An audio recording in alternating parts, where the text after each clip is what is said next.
This morning, we get the Wall Street Journal out, and it says, well, we don't care how long this lasts because we're winning. Well, this isn't some damn game. The American people don't want their government shut down, and neither do I.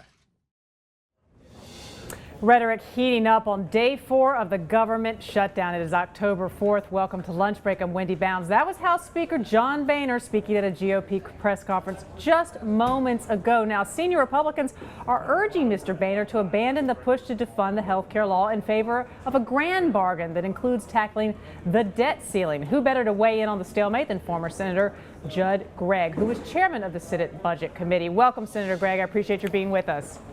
Thank you, Wendy. Appreciate being here. Thank you. What do you think of the latest proposal being floated by House Majority Leader John Boehner and some other senior Republicans to drop the Obamacare standoff and instead try to craft this master deal?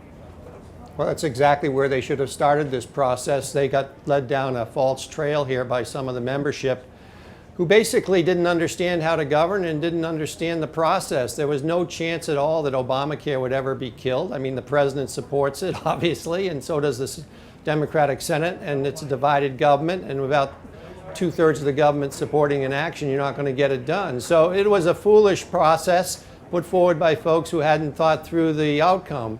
Now they're on the right track. A mini grand bargain, as I call it, would be exactly what should happen here, where you address the debt ceiling, you address the continuing, and you address the sequester by putting in place significant entitlement reform and a pathway to tax reform. And hopefully that's what will happen. And that would be good news for all of us. You served as the chief Republican negotiator on the Emergency Economic Stabilization Act of 2008 and are co-chair of a Fix the Debt initiative. Is compromise dead in Washington? And what would you advise your colleagues right now, Senator? Well, it can't be dead because you can't govern in our system of checks and balances unless you compromise. I mean, that's just the way it works.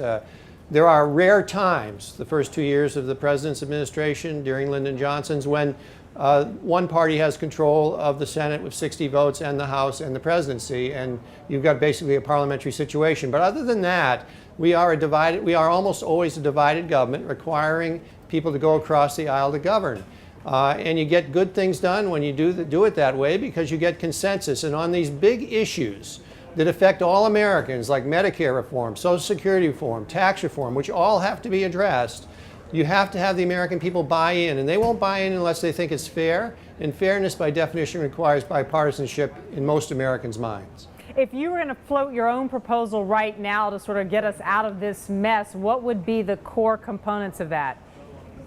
Well, they're pretty obvious, and I think most of them have been discussed, and actually there's reasonable agreement on most of them. Number one, there are two issues which can't be dealt with. Killing Obamacare, because the president's not going to support that, and raising taxes, because Republicans aren't going to support that. But between those two, there's a lot of fertile ground. Let's begin with major entitlement reform, such as changing the CPI, as the president has suggested, such as adjusting the way we reimburse for Medicare to change it to a quality and outcomes reimbursement rather than to a utilization system. There are a whole series of initiatives we can do on the entitlement side. And then let's at the same time set up a pathway to tax reform where in exchange for eliminating deductions and exemptions, which really pervert the marketplace, we get a lower tax rate. So people start to invest for the purposes of return rather than for the purposes of avoiding taxes. And Senator, what does the future hold for your party, the Republican Party, so long as the Tea Party contingent retains as much influence as it currently does? Well, it's not a very bright future, to be honest with you, if we allow folks to lead us around who have no interest in governing and who basically are there for raising money and creating self-promotion. That's not a recipe for getting a majority of the votes in this country. We have to be seen as constructive. We have to be seen as a party that has a broad tent within our ideological base. We can't be narrowers. We can't say to people, if you don't agree with my position, then you can't be in the party. Just the opposite. We should say, we'd like you in the party. Here's the basic ideological belief, which is that we believe government should pay its way, that it shouldn't be spending money it doesn't have, and it shouldn't be wasting our children's future on excessive spending. and be an inclusive party that wants to govern. If we're a party that just sort of shouts from the corners, we're not going to be very attractive to most Americans. Senator Gregg, thank you so much for joining us on WSJ Live today. We appreciate you being here. Thank you.